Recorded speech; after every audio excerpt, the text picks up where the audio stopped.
Hello, this is M with Abnormal Mapping. Welcome to this Myst episode. This is a very special episode where we're going to be reading the books of Myst. This is going to be a supplement to the Let's Play. I'm not going to read these books as part of the Let's Play. I haven't even started the Let's Play yet. But I know the first thing I want to do is get all these books read, and I'll do that on camera, and I'll take notes. An important thing about this game is you have to read the books. So we're going to come here to the notebook. We need to find the ones that are good. It's this one, it's this one, it's this one, it's this one. I feel like there's more than just those four, though, but I could be mistaken. Is this one okay, yeah, this one's solid. This one we will not need until later. Spoilers, I guess. But there's a bunch of patterns here. Don't really know what they go to yet, unless you've played this game before. I'm just going to see how many there are. There's enough of them that you could not brute force the solution when you figure out what these go to. I think that's like the actual secret here. I assume there's 255, but we're going to find out. I'm actually just curious. Nope. I want to see what's at the end of these also, so we're just going to keep going. Okay, 300. Okay, these are all burnt, right? Is this one solid? Nope, burnt. Oh. Burnt. Burnt. Burnt. Burnt. I don't actually remember, because I haven't gone through these yet, how many worlds of Myst there are in this game. So for some reason, I assumed that 1, 2, 3, 4. I assumed there were more than 4, but I guess not. Because that's the pattern book. So anyway, this video is already going to be really long, I'm sure. So let's get started. This first book, channel wood. So let me know. I've got my notebook. Let's channel wood, and then I'll start reading. I have called this age channel wood, and it is a very different world. Though it is exactly how I imagined it, it is still amazing to see it with my own eyes. Water covers this age as far as I can see, except for a small rocky island. Elsewhere, there are only trees which grow directly out of the water. A myriad of thin wooden passageways are built just above the water and disappear into the forest. I assume they were built some time ago, for they do appear aged. I'm eager to discover more about this land and its people, but I have arrived here late and I must rest. I was awakened this morning by strange noises coming from a pathway adjacent to the one on which I had slept. I saw a group of monkey-like people heading in my direction. They had not seen me yet. I did not feel threatened by their presence. Their response to me was one that I would have never expected. After staring at me for a short time, they fell to their knees and began what appeared to be some sort of ceremonial worship. I tried to speak to them, but they did not understand my language. Instead, they indicated through enthusiastic hand motions that I was to follow them. As we walked, I began to notice that the waters below us were changing colors. Slowly, subtly, they would change from deep blue to muddy orange, then from muddy orange to beautifully clear. I was so intrigued by the water I had hardly noticed that we had arrived at a ladder. Climbing the ladder led us to their village, which is about 10 meters above the water and can only be reached by rope ladders that stretch from the lower paths to the village level, approximately halfway up the grand trees. It is very interesting watching these people carry out their daily tasks. Even after watching them for hours, I did not understand exactly what they were doing. At sunset, they motioned for me to follow them. I followed the creatures to the doorway of an enormous hut. Strangely, once inside, I found that the hut appeared even larger than it had from the outside. The walls were garnished with bright metals, and in the center of the hut stood the leader of these people. At least he appeared to be their leader, for he sat a meter off the floor in a thick throne. Guards surrounded the strong creature, who was dressed in many exotic, colorful fabrics. Next to the leader sat a very old human. At least to some extent he appears human. His hair, which was only on his face and head, was completely gray, almost white, and hung very long around his frail body. His thin head hung limply by an almost grotesque neck that could not hold his head up to look at me. But what a surprise! This creature could speak my language. Shortly thereafter, I was given a bed with some hand motions that looked to be telling me to go to sleep. I look forward to learning more. As I suspected, the ancient creature is a human. He is old beyond his own reckoning. He seems almost insane. However, the tree dwellers almost revere him as a god. They are treating me now in the same fashion, which makes me feel very uncomfortable. It is almost impossible to understand this old man. His voice is feeble but wild. He has adopted much of the language of the tree dwellers. He himself told me he had not spoken our own tongue in ages. He attempted to explain to me the history of this place. The following is my best translation of what he has told me. Many years ago, the humans and tree dwellers lived together in this place, which was then a vast island. They interacted very little. The humans dwelt on the ground, and the tree dwellers lived high above the humans. The Occasionally, the island was disturbed by mysterious rumblings which happened randomly, some sort of tectonic or volcanic action, I suspect. The sometimes slight, sometimes heavy tremors would only last a short time, then they would stop, allowing everything to return to normal. One day things changed. The rumbling began and grew quickly to unprecedented levels. Soon it became apparent that the entire island was sinking slowly into the ocean around them. Many of the humans died that day, but not before sacrificing themselves in order to stop the sinking of the island. The humans who lived through this catastrophe moved into the trees where they gradually died out, maybe because they were unequipped for such an environment, but I am not sure. This is the story the old man communicated to me, although many details are very unclear in my mind. I'm especially confused as to how the humans saved the island from completely sinking. In fact, I doubt the accuracy of that part of the story. The island must have stopped on its own. Yet the old man believes the truth of the story as if he'd been there, and the tree dwellers worship him, and apparently all humans, as if they were heroes or gods. The old man ended our conversation today with an event which I will never forget. Being gripping my hands tightly, murmuring something about rest and sleep. He then said, "We'd expected you to come sooner." These actions filled me with a sort of immediate dread. With much effort, he stood to his feet. I tried to help, but he pushed me away with more force than I imagined his frail body contained. The tree dwellers quietly surrounded him with very solemn faces. They then kneeled before him. He walked to each and placed his hand on their heads. All the while, he murmured words which I did not understand. Finally, he turned to me and smiled. Then he closed his eyes and walked out the door and off of the narrow path high in the trees. The tree dwellers were silent. They began a procession down the nearest rope ladder. As I was descending, I saw several of them pick up the body. He had fallen onto a lower level of the walkway and carried away. He was laying down at the dead end of a short pier-like structure. With the use of some potion, one of the tree creatures lit the pier on fire, and I watched as the flames engulfed him. As this strange funeral proceeded, the waters around the pier changed to dull green. This morning I awoke, finding it hard to even believe the previous evening's events. The water is a dull green as far as I can see now. For some reason, the water no longer shifts color. As I wander throughout the pathways, the creatures watch me, curious to see what I will do next. They are constantly offering me strange objects of affection. I even found food outside the doorway to the room in which I had slept. This is a unique race of beings. I hope to learn the language soon, that I may learn from them. I have lived on this world for 3 months on and off, and the tree dwellers have shown great hospitality. I'm even beginning to learn bits of their language. I've decided to return home for an extended stay with my loving wife and my sons, and hopefully return with them. However, I'm sure Catherine will once again refuse. I think this age would be a wonderful experience for them all, and I at least look forward to how Cirrus and Akinar. Sorry, I have not actually played the game enough to know what these names are yet in my replaying. We'll react to its curious inhabitants. I'm going to write down that this is in blue. I don't know if that's important, but, note all the things. And the next one is in green. And then it's in blue. Catherine is staying behind as expected. My sons have returned with me and they enjoy this age very much. They get along very well with the tree dwellers who are picking up their language surprisingly fast. I have no doubt that it will not be long until they can speak with the tree dwellers much better than myself. I am leaving tomorrow to check on Osmoian age? Cirrus has suggested that I allow him and his brother to stay. Though the idea unsettles me, I know the boys are growing up rapidly. The hospitality of these creatures is such that could think of no better place to leave them alone for a short while, so I'll consent to their request. I have warned the boys not to take advantage of the respect the tree dwellers have for their ideas. They seem to understand my warning, and I have faith they will follow it. I'm sure that's going to turn out just fine. Not to editorialize here, sorry. Much to my dismay, upon arriving in Everdunes, I learned that Pran and her people are continuing to be menaced by the Kotick? I fear for their survival and plan on returning to her shortly after checking on Cirrus and Akinar here. See Everdunes Journal for more information. After watching Cirrus and Akinar, I can see they are handling things very well, and I think I can put to rest any fears about leaving them in Channelwood again. For a little longer time. This is purple, I would guess? Purple. And then red. And then blue. I don't know if this is a puzzle or not. I'm just writing it down. That's what you do. The tree dwellers seem slightly distressed that I am leaving, but are happy that Cirrus and Akinar are staying behind. I've been gone for over 3 days and have been to many different places. I had to tell Cirrus and Akinar about Pran's death today, and they were visibly shaken, although they only remembered her from their childhood. Catherine suggested that it would be wise for Cirrus and Akinar to leave Channelwood for a time, and I have to agree. They'll be returning with me when I leave again. I have told my sons that they will be returning with me in 2 days. They spent the entire night telling me of an adventure they experienced in my absence. And it was rather remarkable.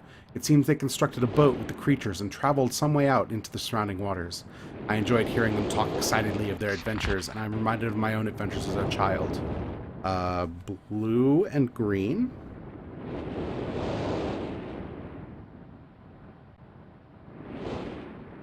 I finally understand why the tree dwellers have been giving me their many inks and insisting I write with them. Looking through some of my past entries, I see now that the inks have changed from the black I thought they were to various different colors. I have shown some of the creatures my journal, and they laughed and howled. I did not know they had such a sense of humor. Even now, as I look through this very colorful journal, I cannot help but laugh myself. We will be returning tomorrow, so my sons are with the creatures for the last night here. They've told me they would like to come to Channelwood again, and also asked if they can visit some other ages alone. Though I have to think over their request, I believe they have proven to me that they are trustworthy and responsible. Catherine will also have to help me decide whether they are ready for travel alone. For now, I must give my farewells to the creatures, for I do not know how long it will be until I visit the sage again. So, we have a tiny little map. I would like to copy that, so let me do that real fast.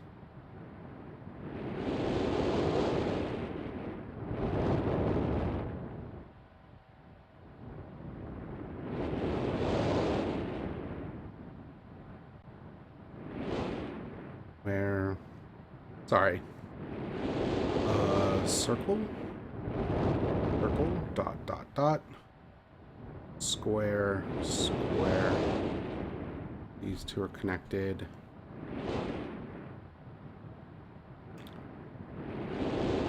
There. My apologies. This is just kind of what this is sometimes. And then circle. Future bridge.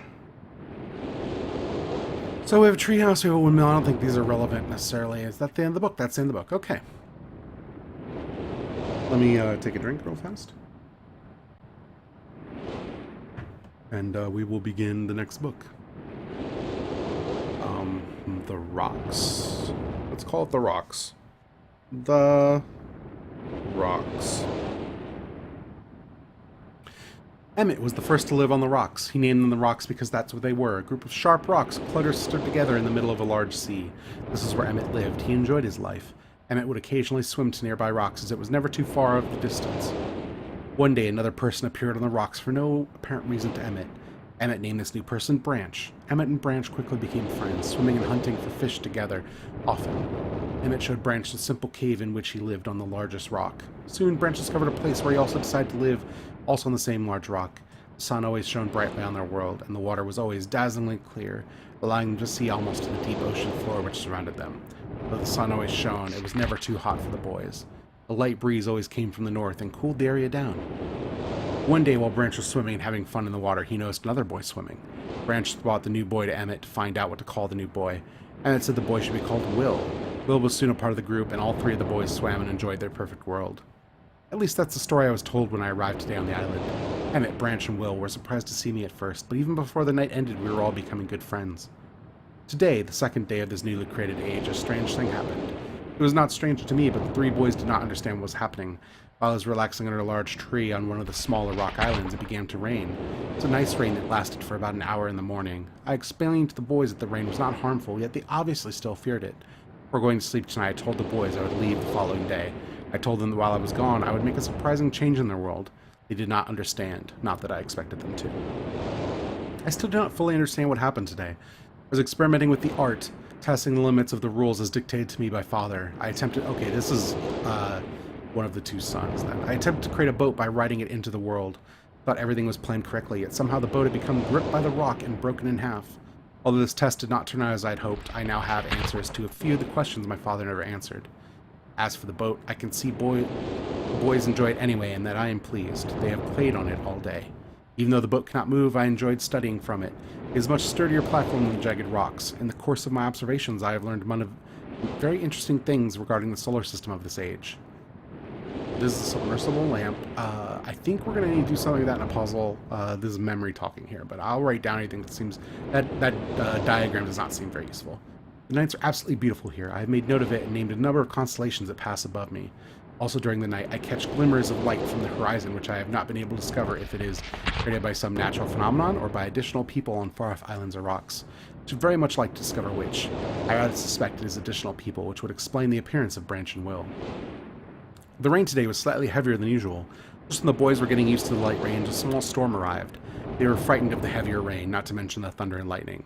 Rain has never fallen here until recently. As the boys tell me, I would like to discover why it is falling now. Regardless, I have decided to return home for a short while. I have also been thinking of some plans for a lighthouse that I hope to construct soon. I think that perhaps by shining a bright light towards the horizon, it might prove my suspicions regarding additional inhabitants. They would be curious about the light and travel to discover its source if they have the means. I returned with many tools that I will need for construction of the lighthouse. I have decided that once the lighthouse is completed, I will leave for some time and let the world's own imagination have control. We have worked 3 weeks on the lighthouse now and are making great progress. The rock that we are building on seems to not be as secure as I would like. I have had to alter my plans slightly, but those alterations pose no real problem. The boys are quite strong and have been helping me immensely. I estimate construction... Oh, goodness, sorry. That's on me. Construction will be done within 2 days. The lighthouse is finished, and we are all proud of our creation. The boys are amazed at the structure wrought from rock with their own hands. That evening we powered up the generator, much to the boys' dread at first, and shined a great light to the horizon for many hours. I stayed the night at the top of the lighthouse, and in the morning awoke to observe the sunrise without my being coated with the chilly blanket of ocean dew I had become accustomed to. It was Will who first saw the girl. She was swimming not far from the boat where Will was getting ready to hunt for fish. Then Will noticed a man not far away from the girl. Emmett was very pleased to meet the additional neighbors. I feel pleased to leave this age. I have set in motion events that have nothing to do with writing or the arts that will have a more profound impact on this world than I could have ever written. I think. Is that just ends then? Stone Ship Age. We don't need a map. This area, I think, just kind of looks like this. Bird's eye view. This age is a gift to myself that I will wrap up and open someday in the future, only to discover that it has changed so much that indeed it is a surprise. Besides, I have yet another new age that awaits me. It seems I'm going to need some way to travel underwater in this new age, and so much planning is in order.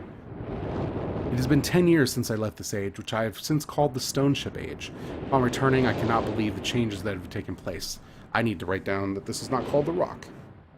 Stone Ship Age. The original 3 boys have grown into adults, and there are many new faces that I do not recognize. Branch told me that it has not rained for 7 years, and the cool breezes are back again. They are all very content and have been serving me with new foods and showing me new materials that they have discovered. It even seems they have found gold somewhere. I see it in many forms around the island.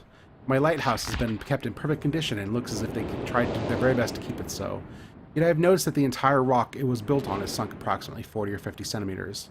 After a wonderful visit with my old friends, I wonder aloud with them what things will be like here in another 10 years. So let's just assume, let's write down sank 40 to 50 centimeters. Okay, so we have constellations. I want to note these. So we have a big star, 3 dots. This definitely looks like a puzzle, so. And this is the anchor. So, you know, anchor. Sorry, I'm trying to draw these relatively fast, so these are going to look bad, but I know what they mean. Anchor. We have the eye, so 1, 2, star, star, eye. We have 3, so let's go ahead and delete these. Big star, star, 2. That's a snake. Oh, quick snake. Cool. We have a beetle thing? Yeah, that's a beetle. That has 6 legs. That's not a spider.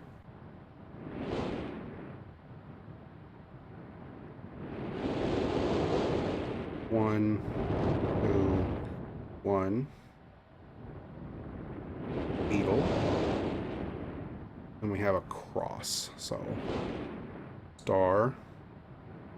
Middle. Sorry.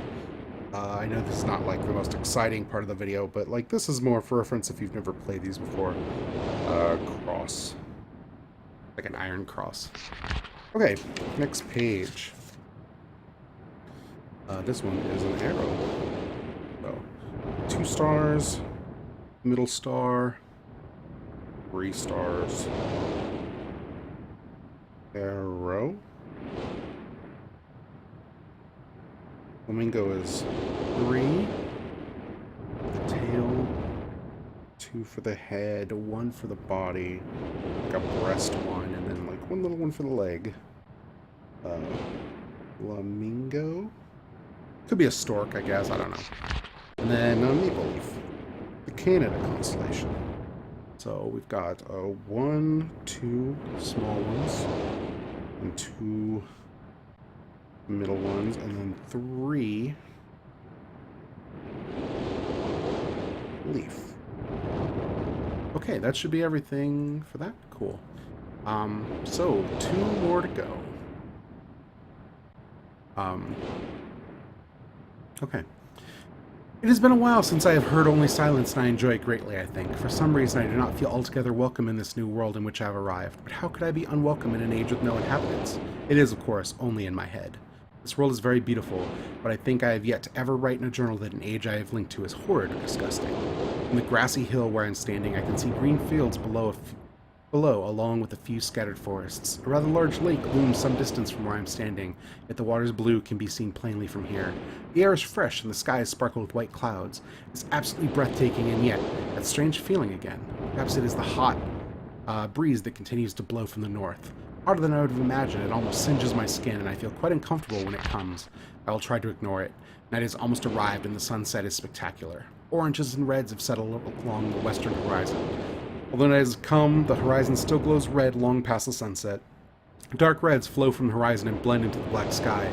Again the feeling, and I am beginning to believe it is not all in my mind. I must sleep now. I will need my strength to explore more tomorrow. Excuse me. A lot of talking. I've had to return home due to an unpredictable natural occurrence more frightening than I have ever experienced. I was awakened by terrible shakings in the ground and explosions on all sides of me. Gigantic balls of fire were falling from the sky, and I immediately left in fear of my life. I must remember to bring a Myst linking book with me when I return, in case the one left there has been destroyed or damaged. Oh, I did the thing again. I returned to a different world than the one I left only 3 months ago. It has been transformed into a barren desert land with only gigantic craters scattered across the land to provide variety. Strangely enough, the small grassy hill where I spent my first night remains exactly the way I found it. Apparently, the falling meteors did not hit this area, leaving an oasis in the midst of this horrible desolation. The hot wind I remember has turned into a rather pleasant breeze, which is at least one improvement. I fear it is the only improvement. The magnificent lake I saw on my first visit is now completely dried up. However, another lake now exists and appears to be quite a bit larger. I assume one of the falling meteors created this lake due to its circular shape and the jutting rock that grows out of the center of the lake. The rest of this world seems like a desert, although I'll verify that statement with closer inspection. Though this world has little visual excitement to offer, it offers much to the ears. Sounds constantly flow through my ears, and I have found where the few of them originate. It seems, as Catherine says, I do find beauty in everything. This is the level of the sound puzzle. There's a really awful sound puzzle in this game that I remember being a giant pain in the ass, and I assume this is the one. Last night I was awakened by a horrible hissing. I was sweating, and the heat was so intense that I immediately dipped my head in a nearby stream to cool it down. The hot breezes had returned, along with a low roar from the ground. I walked a short distance to observe some red flames shooting up from the earth. Suddenly, the ground began to crack, and a huge chasm opened. The chasm continued to grow until it was far too wide to cross. Then the tumult subsided, leaving only a dull roar. I decided, however, I can use the chasm to my advantage. Perhaps the heat from the chasm can be harnessed. There's like a geothermal thing. Even as the chasm has ripped into the surface of this world, it has opened up a whole new world to explore. Although uncomfortably hot, I found it possible to reach a cave in the chasm that had been created, and have now explored deep into the crust of this planet. I have found a vast underground cave system that will take many years to map and explore. I will also look for a safer way to reach the underground than through the chasm wall. This age seems to change on its own, so I feel I should leave again and see if things are different when I return. It is also important that I check on Cirrus and Akanar and make sure everything is going along well. When I return, I also hope to bring back some tools I will need for my plans to explore the underground. The abundance of raw materials here is beginning to amaze me. I have returned with some of the complex tools I know I will be needing. I assumed I would have to return for more basic materials, however. It seems as though I will be able to find everything I need here. Of course, iron is abundant, but I have also found titanium occurring naturally. I'm all the more excited to begin work. Everything is set, and I look forward to tomorrow. My raw materials are all here. I think I'll be able to have most of my additions to this age completed with 1 year. I so love working with my hands. whether writing or building. And then the thing fades out. Well, and I have decided 3 meters is not enough support for the beams. So the thing with this that I remember, and this is getting a little ahead of ourselves, is it's like an underground rail system, and we have to pick a direction on the compass at every stop, and you use sound to determine where the stops are. Amazingly strong. Oh, this is the ship that takes us here. One of my most prized inventions. We never imagined it to come together. I doubt it could possibly work at 14. Let's just write down 14. I don't know what this age is called. 14 question mark. Completely fatigued. I am leaving today in order to bring back Cirrus and Akinar. I've left them alone in Channelwood. Well, that's while they're off in Channelwood. I believe they will enjoy all there is to see here. The age seems to have stabilized. I believe the meteor set off a period of volcanic activity by piercing into the shallow crust. The tremors have become few. I have just noticed that a large amount of this journal has curiously vanished from the very pages on which I wrote over the last 18 months.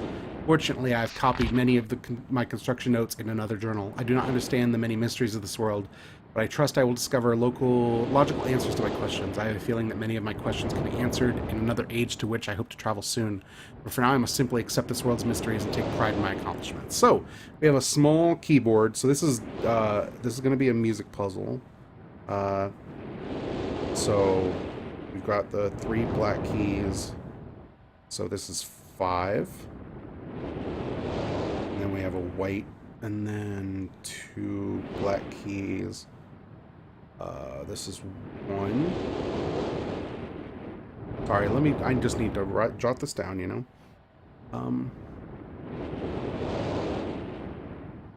Then we have another 3. This is just a piano. If you know how the piano works, you know how this works, but 4,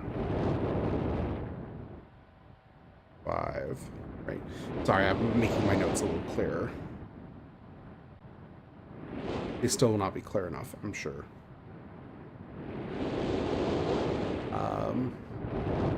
We have the 3, and then we have a, and then we have a 2, and then the last one is this 3, and then 3. I just want to make sure I note that there. I don't think we need to know how many keys there are in total, because I don't think that's how this puzzle works, but yeah, dot, dot, dot, dot. And then I'll fill in these black keys at a later date, as I say that as I'm filling them in right now, so I guess I'm doing it now. Okay, so this is the crater. I don't know how. I know this is a sound one, but I don't remember how exactly we're going to figure that out. Oh well. We'll have to figure that out at a later date. So this one's burnt, right? And this one's burnt. Okay, so we only have this last one left. We don't actually know the name of that age, so let's just call it the rocket. Until we get better information. I think we'll probably find journals in other ages. This game's pretty open-ended, but you need these clues to progress in the ages that we go to, and once we do that, I think we'll find more clues for other ages. I think. I'm pretty fuzzy. Anyway, last book.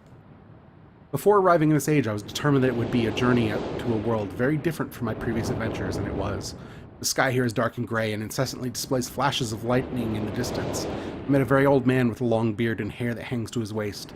He is very feeble and has trouble moving. This man has obviously been through many things in this strange world, and I have learned many things from him.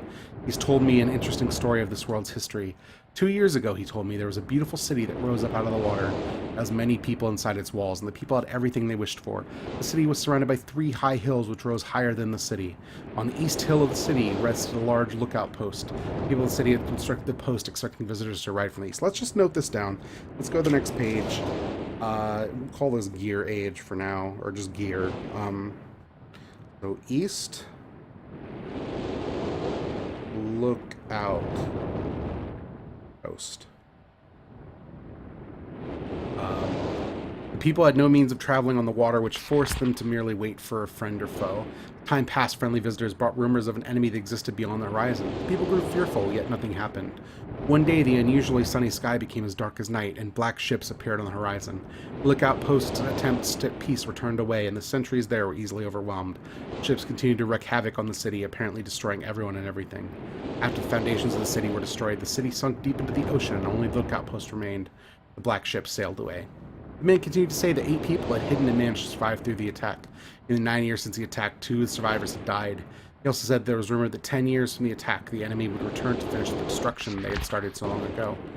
I've decided since hearing the man's story it would be admirable to save the civilization and stop the enemy's plan of destruction. I'm decided about the adventure that awaits me, and an idea has sparked in my mind to provide the needed defense for these people.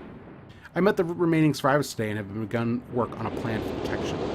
After a short absence, I have returned to the stage with my 2 sons. They have, as of yet, traveled rarely with me, and they are understandably excited to be here. They have grown considerably since Ever Dunes, and it is already obvious to me that they will be a great help in this time. Instead of the nuisance they have been in the past, all 3 of us, along with 4 of the healthier survivors, began construction today. We are building upon the city's old ruins, which will provide a perfect foundation for our fortress. My sons have been spending much of their spare time on the South Island, where most of my materials are stored. I am very pleased with their intelligence and their creativity. It is refreshing to me as they work on some small projects of their own. It has been over 4 months now, and construction is going well. My sons love the world except for its gray sky. They detest the gray sky and tell me many times they wish the sky here were like the blue sky in Myst. The old man I first talked to tells me that the enemy is due in 4 months. I feel we will be ready when the time comes. The man reminds me of Emmett in many ways, and I often wonder how Emmett and his people are doing. It's been 6 months of work, and we have finally finished the fortress. It rests between the 3 hills, which are now only islands due to the rising water level that appeared we'll experience after the attack. Inside the fortress, I have designed a most intriguing device. It makes use of a technology called holography. I began experimenting with it on my visits to Aspermere. It'll be working in a couple of days after I compensate from some small miscalculations. This holographic device will enable survivors to learn to use the fortress.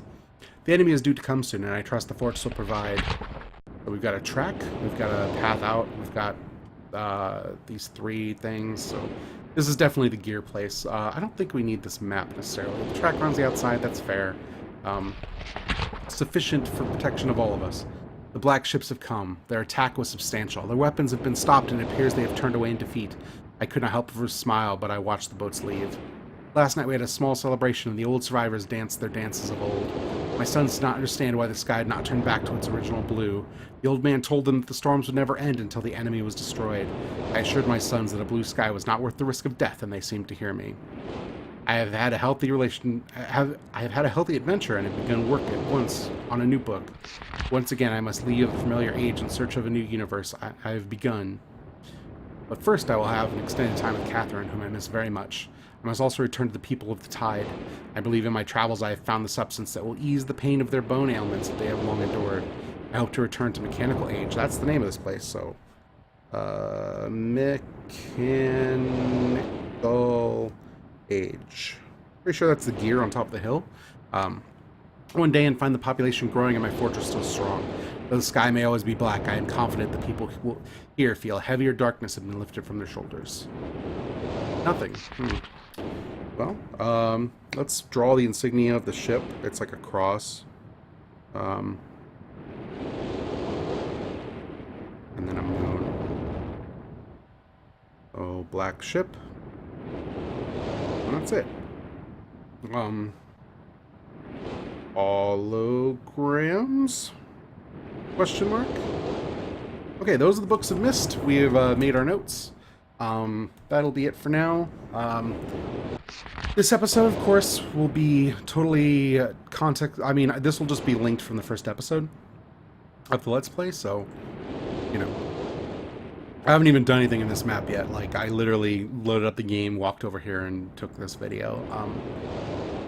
So I'm going to restart the game and play from episode 1, and this will be, like I said, kind of an extra episode.